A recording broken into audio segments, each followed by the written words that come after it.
For 5 years, my mother-in-law convinced half the city of Chicago that I was being unfaithful to her son, that I had a hidden child in another state, and that I was embezzling money from the hospital where I worked. I never touched another man who wasn't my husband. I never had any child other than the one I lost in a miscarriage at 32. And my nursing record was flawless, with 2 commendations from the hospital director. By 36, I ended up sleeping in the staff break room, washing my face with cold water in the employee bathroom, and eating whatever was left over from the patient menu. Meanwhile, every Sunday, without fail, a message from my husband would arrive, always saying the exact same thing. Come back to the house, apologize to my mom, and maybe I will forgive you. Until one Thursday morning, while I was taking vitals in the ER triage, a woman stood in front of the counter, looked right at me, and said 6 words that blew everything wide open. But what she carried inside her purse was something my sister-in-law Chloe had hidden 6 years earlier in a shoebox that my mother-in-law thought she had thrown in the trash the very day of the funeral. Before I keep telling you this, subscribe to the channel. And let me know in the comments what part of the US or the world you're listening from. Because this story reached way more women than I ever imagined. And I think you're going to understand why. My name is Maya Reynolds. I'm 38 years old, and I'm a registered nurse at University Hospital in Chicago. I grew up in Cicero, in a single-story house with a backyard where my mom kept pots of basil and mint and a cherry tree that never gave cherries, because according to my dad, people spoke harshly to it. I studied nursing at UIC on a scholarship because in my family, money stretched just far enough to survive and not a penny more. My dad drove a city bus on the South Side route. My mom made homemade meat pies to sell around the block, and for as long as I can remember, the lesson they repeated to me was always the same. Study, sweetheart. Because the only thing nobody can ever take away from you is what you carry in your head. My mom died when I was 23 of a massive heart attack while hanging laundry in the backyard. My dad followed her 3 years later. From a broken heart, my aunt used to say. I was left all alone in that house in Cicero with 2 potted plants I could never keep alive and the feeling that the world had emptied out overnight. I met my husband Sebastian Vance at the hospital. He was a systems engineer. He had brought his mom in for a cardiology consult and sat with me in the cafeteria while he waited. He told me he liked the way I explained things to patients without that tone some nurses use as if everyone else were stupid. He made me laugh. 3 months later, we were dating.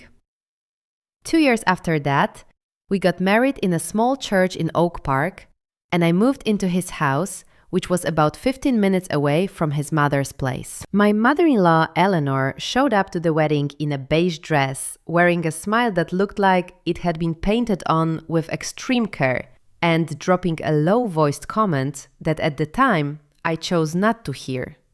She said it to one of her friends, right as I walked past. Let's hope this one actually lasts. I thought she meant marriage in general, how hard it is. I didn't know then that she was referring to something entirely different.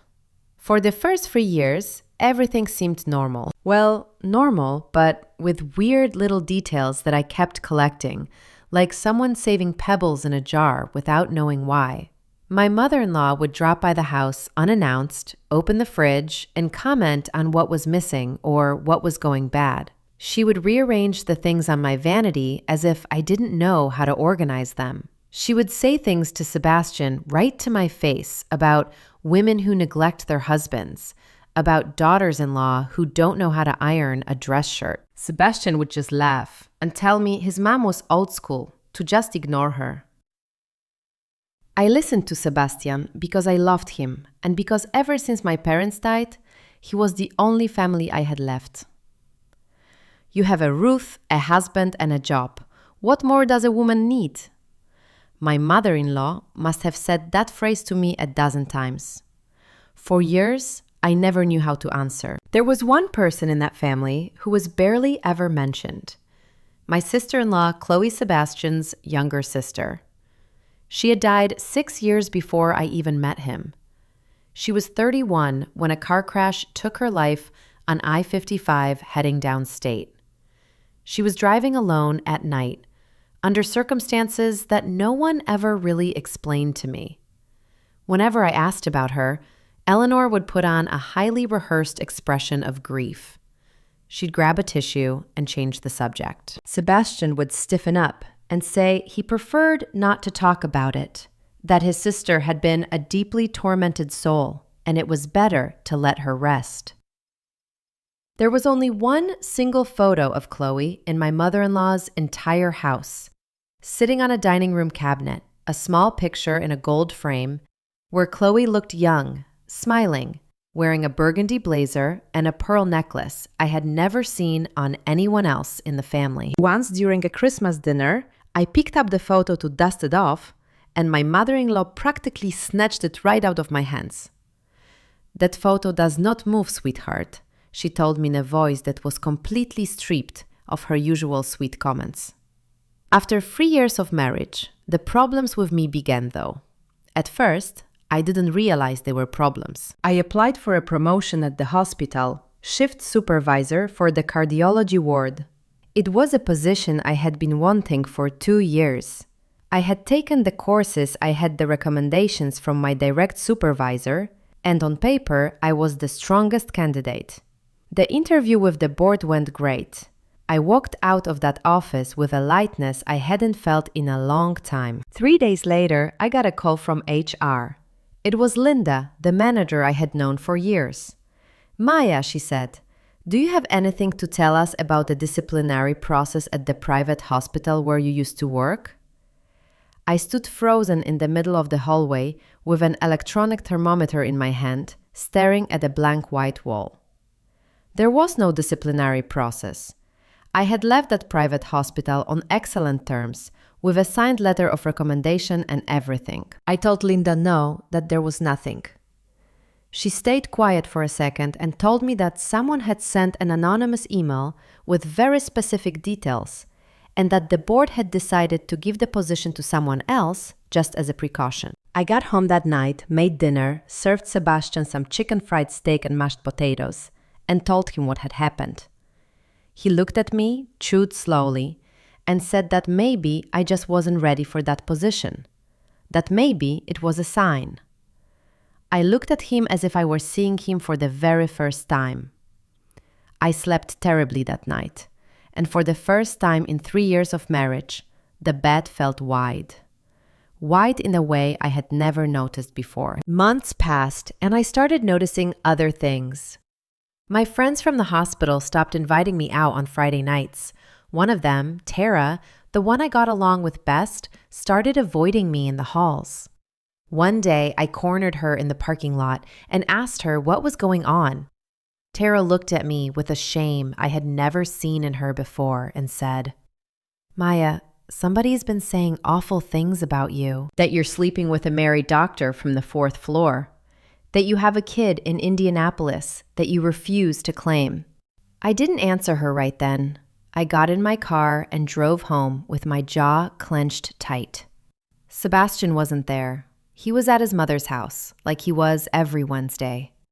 The bank issue was next. I asked for a personal loan at my bank to fix the roof of the house, which had been leaking for 2 heavy storms.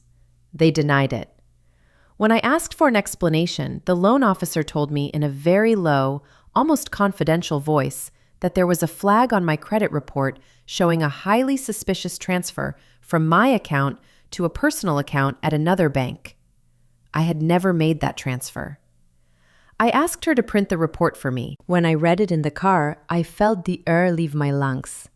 The transfer showed up as being made from my account, but to an account under the name of a Robert Sterling, someone I had never heard of in my entire life. The loan officer told me I had 60 days to dispute the charge, but in the meantime, the flag was right there attached to my name like a stain I couldn't wash off. That same week, I tried for another position, but this time in the private sector, at a smaller clinic in Oak Brook. The director called me after the interview to tell me with deep regret that they had received a call from my previous supervisor reporting that I had stolen controlled medications. My previous supervisor, I said. Can I have a name? The director told me the person had identified herself as Dr. Lorraine Vance, but that the call had been convincing enough for them to toss my application without looking any further. Dr. Lorraine was the alias Eleanor used to make reservations at fancy restaurants whenever she traveled. Lorraine Eleanor. I knew it right then, but I still refused to put it into words. 4 months after that first anonymous call to the hospital, everything collapsed. Sebastian came home one night, his face ice cold, and told me we needed to talk. He said his mom had shown him photos. Photos of me walking out of a hotel downtown with a man he didn't know. I demanded he show them to me. The photos were real in the sense that it was actually me standing there at the entrance of a hotel. That specific hotel, yes.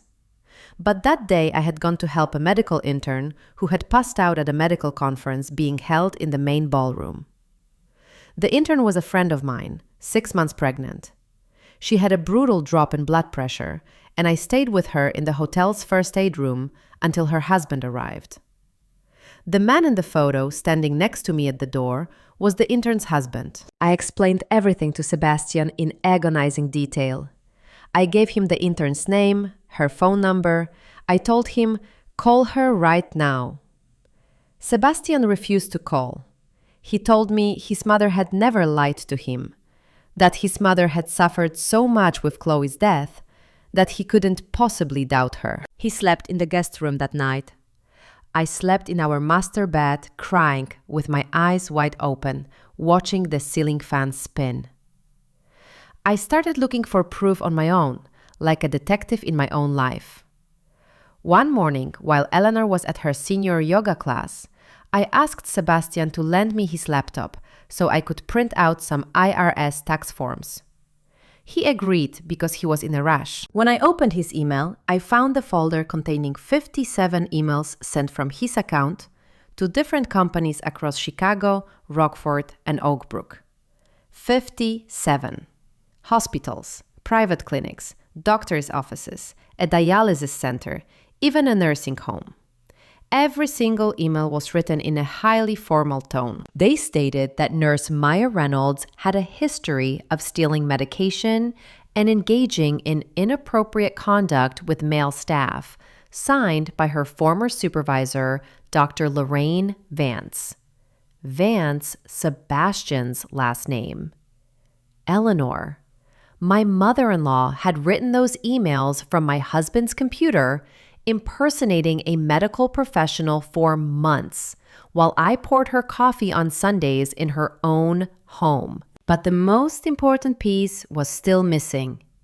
How the hell did she know every single time I applied for a job? How did she find out about the bank transfer? How did she know about the hotel?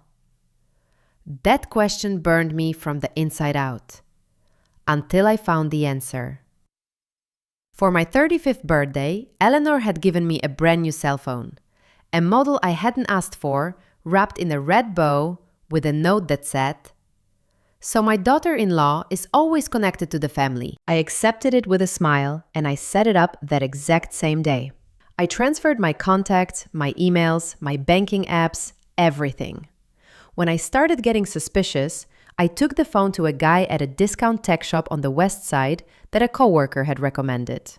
The tech, a skinny kid with glasses, opened it up and stayed quiet for a long time. "Ma'am," he said, "this phone has an enterprise-grade parental monitoring app installed directly at the factory level, before it was even handed to you.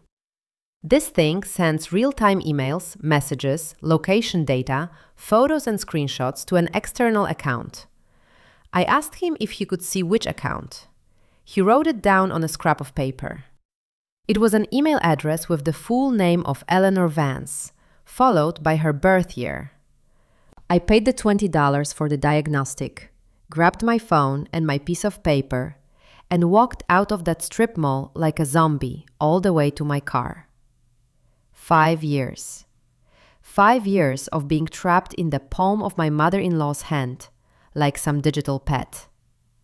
That very night, I confronted Sebastian with everything. I showed him the emails on his computer. I showed him the scrap of paper from the tech. I called the pregnant intern from the hotel who now had a 3-year-old toddler, and I asked her to tell my husband everything. Sebastian listened. Sebastian looked at the evidence. Sebastian stayed quiet for a long time, and then, very slowly, he said something that broke me right in half. Maya, he said, my mom is getting old. I don't want to get her into trouble at this age. Let's just forget about this. You quit the hospital, I'll support you, and we'll move closer to her so she feels at ease. I looked at him the way you look at someone who just morphed into a total stranger right in front of your eyes. I told him no. I told him to make a choice. His mother or me. Sebastian lowered his head and said the only thing you can't ever take back. She's my mom, Maya. She's my mom. That night, I stuffed 2 nursing scraps into a backpack. My birth certificate, my nursing degree, my state license, a photo of my mom from my nightstand, and the scrap of paper from the tech. When I opened my bank app to withdraw the money I had been saving to fix the roof, I discovered the account was at 0. Sebastian, who had been a joint holder since we got married, had transferred my $12,000 straight into his mother's account. That same afternoon, I walked out of the house at 11:30 at night with $240 in my wallet and my backpack slung over my shoulder. Sebastian sent me a text at 11:52. When you calm down, come back and we'll settle this without lawyers. I didn't answer. That word lawyers kept echoing in my head all night at the Greyhound station where I sat until sunrise. The first week I crashed at Tara's apartment, my friend from the hospital begged me to forgive her for pulling away. She told me she believed everything now, that she herself had received a call months ago from a supposed social services agent asking questions about me. I asked her to help me switch shifts. I moved to the night shift, where hardly anyone knew me, and I started looking for a place to rent. But with no cosigner, a wrecked banking history, and those emails circulating through the entire Chicago healthcare network, my options slammed shut, one by one. A clinic in the suburbs called me for an interview and canceled it 2 days later, claiming they had already filled the vacancy. A palliative care unit in the Gold Coast told me after the second interview that my profile was incredibly strong, but they had received information they simply couldn't ignore. I started to understand the pattern.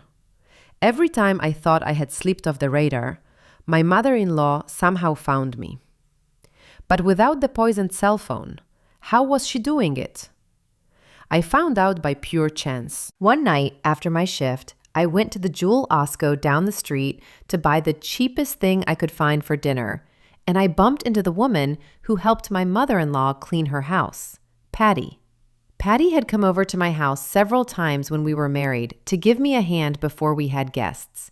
She was kind to me, or so I thought. When she saw me, she turned pale and tried to dodge me. I caught up to her in the canned goods aisle and confronted her. "Patty," I said, "tell me the truth." The woman burst into tears right there between the baked beans and the pickled jalapenos.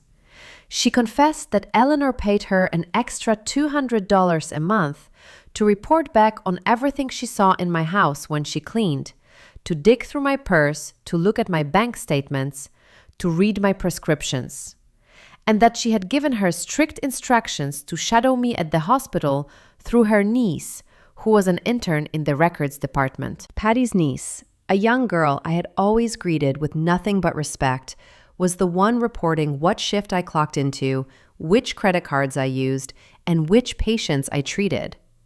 My mother-in-law had me surrounded on 2 fronts and a third.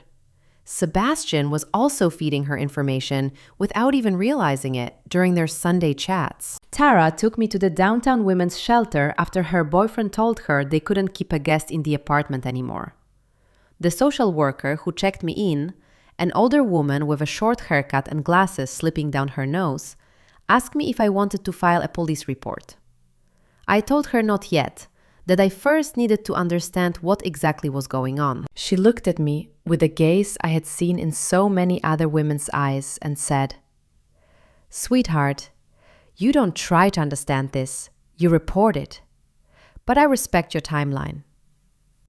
They gave me a bed in a room shared with 3 other women, a towel, a toothbrush, and a pair of shower shoes. I lay awake that night, staring at a plaster ceiling stained with water damage, thinking about how at 36 years old, I had earned a professional degree, a husband, a house, a promotion, and a reputation. And in 5 years, one single woman had stripped it all away. Almost 4 months passed like that. I worked the night shift, slept at the shelter during the day, ate in the hospital cafeteria with vouchers the HR manager slipped me, and washed my hair in the employee locker room sink using sample-size shampoo from the pharmacy. Every Sunday, without fail, Sebastian's message would arrive. "Come back to the house, apologize to my mom, and maybe I will forgive you." I saved every single one of those texts in a folder in my email, not entirely sure why. I just knew I couldn't delete them. Every Monday, I'd also get an email rejecting me from some job I had applied for over the weekend, always with a polite, formal tone. I already knew why. It was a Thursday morning. It was 100 degrees outside.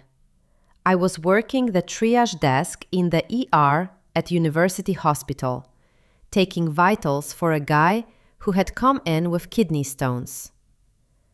When I looked up, there was a woman standing on the other side of the counter. She looked to be in her late 50s, shoulder-length hair with grays dyed a golden brown, thin wire-rimmed glasses, a crisp white blouse, and a worn leather bag over her shoulder. She didn't have the face of a patient.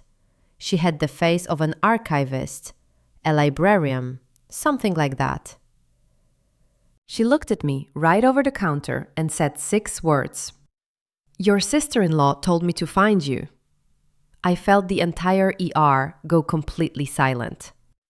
My sister-in-law Chloe had died 6 years before I even met her. She had died 6 years before I married Sebastian. Hell, she had died before Sebastian and I even knew the other existed. The woman told me her name was Hope Caldwell, that she was an estate attorney with an office in Oak Brook, and that she had been Chloe's best friend since high school. She said Chloe had asked her for a favor 6 years ago, and she had been waiting all this time for the right moment to fulfill it. I asked the charge nurse for 5 minutes, and she gave them to me without a word. I walked out with Hope to the hospital parking lot, and we sat on a bench under a dead oak tree. She pulled an old blue shoebox out of her bag. A little girl's shoe brand faded on the side where it must have sat against a window. She placed it on my lap. She said, "This belonged to your sister-in-law. She left it in my custody for a woman she never met, but who she knew was eventually going to arrive." I opened the box with trembling hands. Inside, there was a green cloth-bound notebook, several manila envelopes numbered 1 through 8, a white USB drive with a label that read "Backups," and a small cream-colored envelope with a single word written on the outside, "Sister-in-law." I pulled out the sister-in-law envelope first because I felt like that was what she would have wanted. Inside was a piece of notebook paper folded in 4, covered in Chloe Vance's tight handwriting. The letter started with no greeting, straight to the point, just like Chloe apparently was. She wrote that she didn't know my name or my face, but she was absolutely certain I was going to exist. That my mother-in-law, her own mother, couldn't bear the thought of not controlling her son's life, and that the second he fell in love with a woman who had a mind of her own, that woman was going to live through the exact same hell she had lived through. Chloe explained in that letter that she had been a nurse too. What a coincidence. She had worked in the pediatric wing of Memorial Hospital, that she had applied for better positions for years, and every single one slipped through her fingers for reasons she could never actually prove. That her mother had convinced her boyfriend Evan that she had an undiagnosed mental disorder, that she had forced her to see 3 different psychiatrists, that she had slipped pills into her coffee so she would look sluggish during the appointments, and that she had slowly made her look crazy until the boyfriend finally ended the relationship and the entire family started treating her like she was made of fragile glass. Chloe had started investigating saving evidence, making backups. The night she died, driving downstate on I-55, she had the original copies of her entire investigation in the car. According to her, she was on her way to drop them off with a lawyer friend. The police never found those documents in the wrecked car. Chloe ended the letter by saying, "I'm leaving you whatever I managed to save. If you're reading this, it's because my mother has already locked you in her box. Run as fast as you can and use this. It's not for revenge. It's so the next link in this chain never gets forged." I cried right there on that concrete bench in the parking lot, with the shoebox in my lap, and Hope sitting beside me offering me water from her bottle. Hope gently explained that Chloe had asked her and the lawyer to wait, that if 10 years passed and no one new entered the family, they could destroy the contents. But if Sebastian got married, they were to keep watch. Hope had tracked the wedding from afar. She had seen my photos on social media. She had waited. She put a paralegal at her firm in charge of monitoring if my name ever popped up in lawsuits, labor disputes, things like that. When she saw my name bouncing around the rejection lists of the Illinois healthcare network, she knew it was happening. It took her another 3 months to figure out where I was. The social worker at the shelter was the one who finally connected her to me after a lot of dead ends. Inside those 8 manila envelopes was the material my sister-in-law Chloe had gathered between the ages of 29 and 31. Screenshots of emails her mother had sent from her father's computer. He was still alive back then. Then, audio recordings on the USB of Eleanor talking to her friends, bragging about how she had managed to get rid of Chloe's boyfriend. Bragging about how she had stopped her daughter from taking a job in Boston. Bragging, with a voice slurred by Sunday cognac, that she had done the exact same thing to Sebastian's very first girlfriend when he was 23. Pages with names and phone numbers of the people my mother-in-law had called over the years to sabotage her own daughter's life. A notarized letter signed by Chloe herself, declaring that in the event of her death by unnatural causes, her mother should be investigated as the primary suspect, listing the names of witnesses who could testify against her. That letter was notarized by Hope Caldwell, complete with stamp and signature, dated 5 days before the crash. Envelope number 8 was the most recent. It was written in different handwriting, Hope's. Inside were documents from the past year gathered by a private investigator Hope had hired the minute she saw my name bouncing around those lists. Maya, Hope told me. For the last 10 months, I retained Audrey Miller. She's a licensed private investigator, ex-law enforcement. Audrey documented 43 calls your mother-in-law made to various companies, 12 emails sent from your husband's computer, 2 visits she made to bank branches to request your account details by posing as an authorized family member, and a purchase she made from an online spy software store invoiced directly to her name. We also have signed affidavits from Patty and her niece. I got those a month ago when I offered to pay them double what your mother-in-law was paying, while making it very clear that if they didn't testify, they'd be charged as accomplices. They both signed. They are both willing to go to court. I sat there, staring at that shoebox, those 8 envelopes, that USB drive, Chloe's letter, Hope's face, the dead oak branches above our heads. And for the first time in my life, I felt like I wasn't alone on the battlefield. That on one side, there was a woman who had died 6 years ago, and a state attorney, a private investigator, and 2 domestic workers. And on the other, my mother-in-law, all by herself, with her little speeches, her phone calls, and her gossip circle. For the first time in 5 years, the scales felt even. The office of the litigator Hope introduced me to was in a high-rise downtown. The lawyer's name was Veronica Page, a civil litigation specialist focusing on intentional infliction of emotional distress and domestic abuse. She was a woman my age, 37, wearing a navy blue suit and speaking in a way that cut through the air in perfectly straight lines. She reviewed every piece of documentation in the box, listened to the audio files on the USB, read the signed affidavits, looked at the scrap of paper from the discount tech shop, and after 4 hours, she looked up and said, "This is financial abuse, aggravated defamation, identity theft, illegal wiretapping, and malicious interference with employment over a 5-year period. Maya, this isn't a family dispute. This is a federal and civil crime simultaneously." I asked her if it was even worth it, considering my mother-in-law was 66 years old. Veronica looked at me right over her glasses. "Her age didn't stop her from ruining 5 years of your life," she said. "Don't use it as an excuse for her now." We filed the civil suit on a Tuesday and the criminal charges on a Wednesday. My mother-in-law was served with papers on a Friday morning, right in the middle of her senior yoga class. Sebastian was served separately on Saturday, when he showed up at his mom's house for an early Sunday dinner. That night, his name flashed on my phone 18 times. I didn't answer a single one. Veronica had given me crystal clear instructions. From that moment on, all communication went through her firm and nobody else.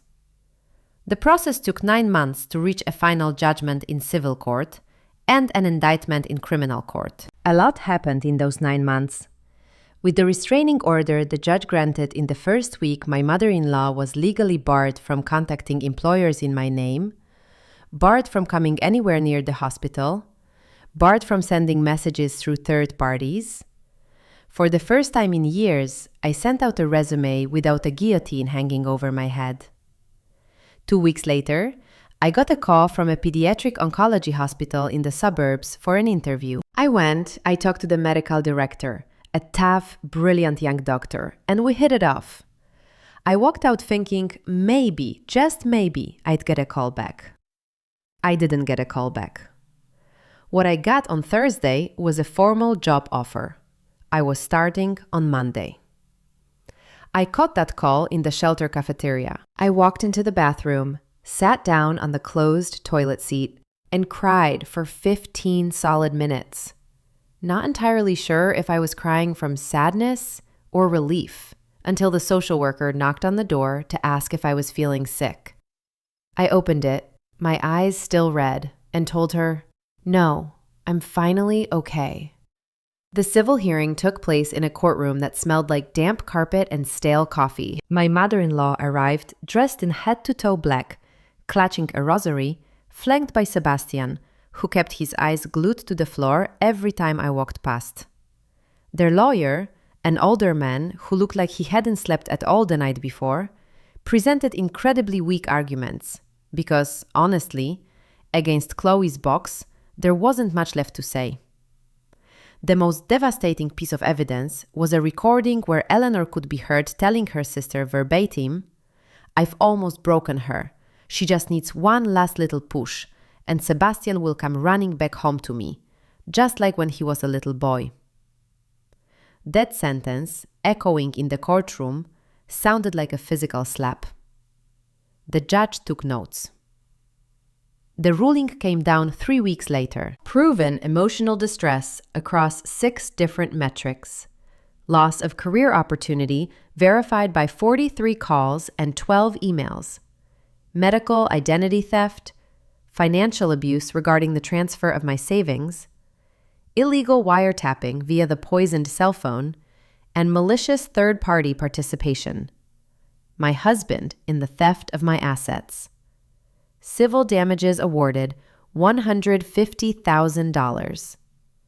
On the criminal side, my mother-in-law was indicted for identity theft and illegal wiretapping. Because of her age, she was granted house arrest with an ankle monitor for 2 years, along with an absolute restraining order barring her from coming near me or any potential employer of mine for 10 years.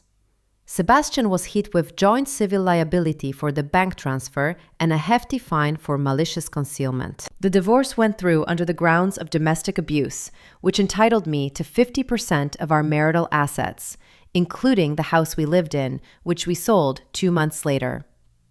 Veronica called me at 4 in the afternoon to give me the news of the final judgment. I was in the pediatric oncology ward organizing syringes on a med cart. I stepped out into the hallway, listened to the details, and thanked her in a voice so quiet she had to ask me to repeat myself. I hung up.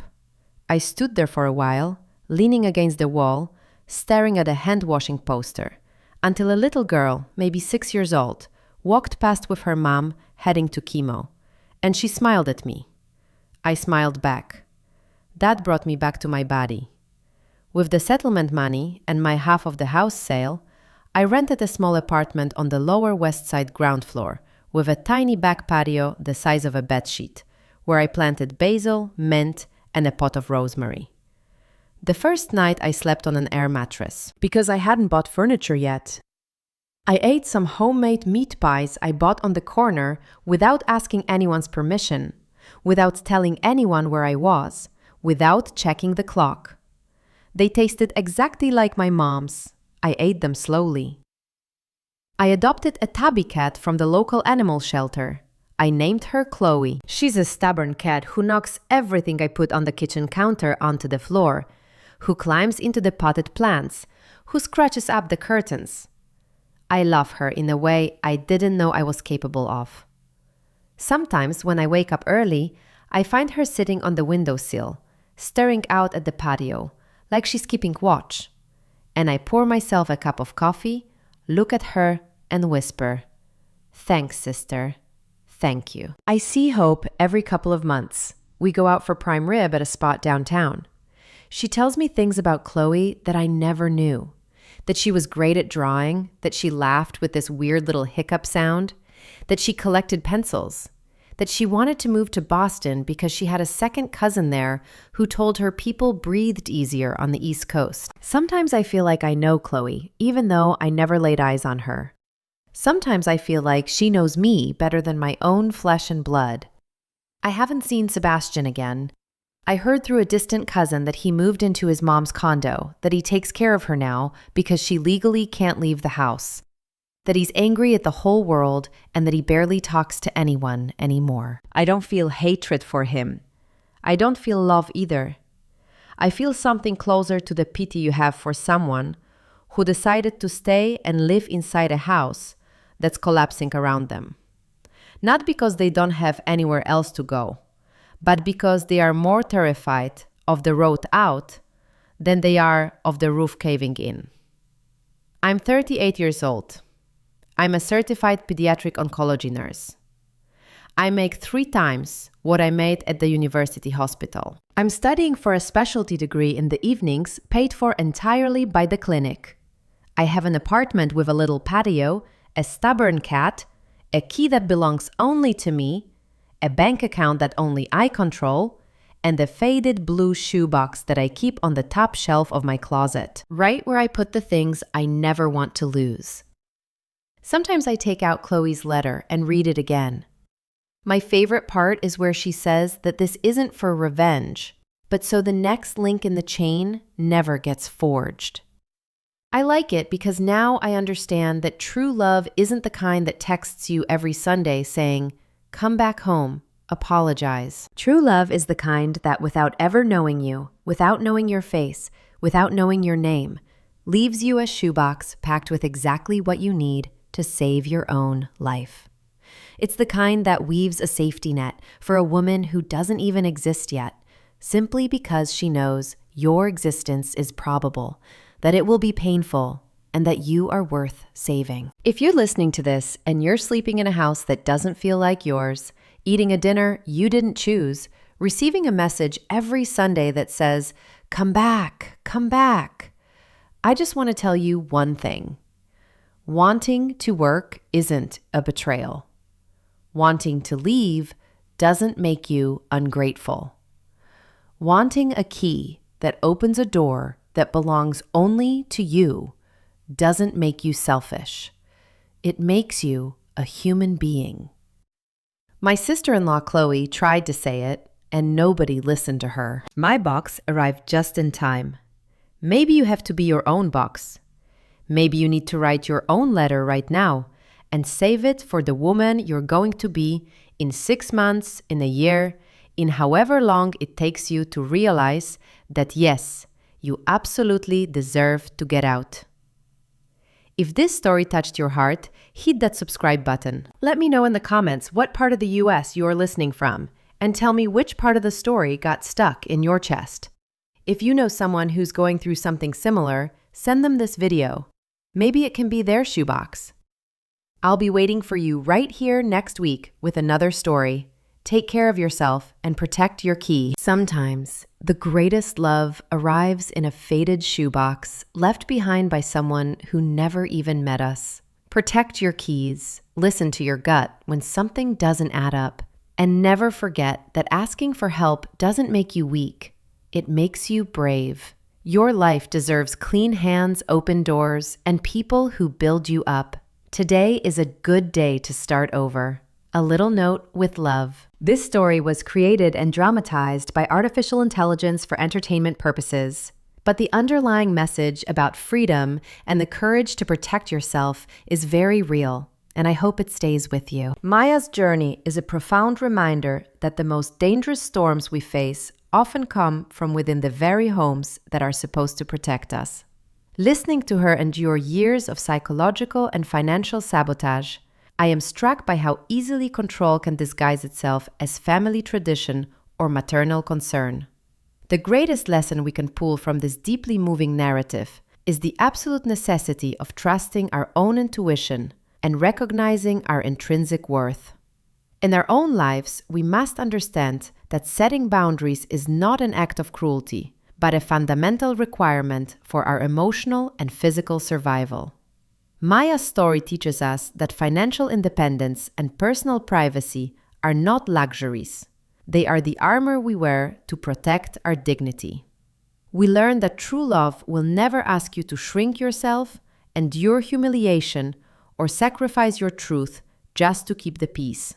When faced with manipulation, especially from those who claim to love us, we have to find the courage to walk away and rebuild, even if it means starting with nothing but the clothes on our backs.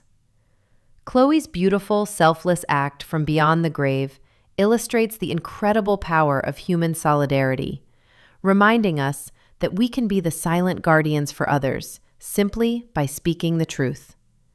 We must become our own safeguard, gathering the strength to document our reality, seek out allies, and break generational chains of abuse.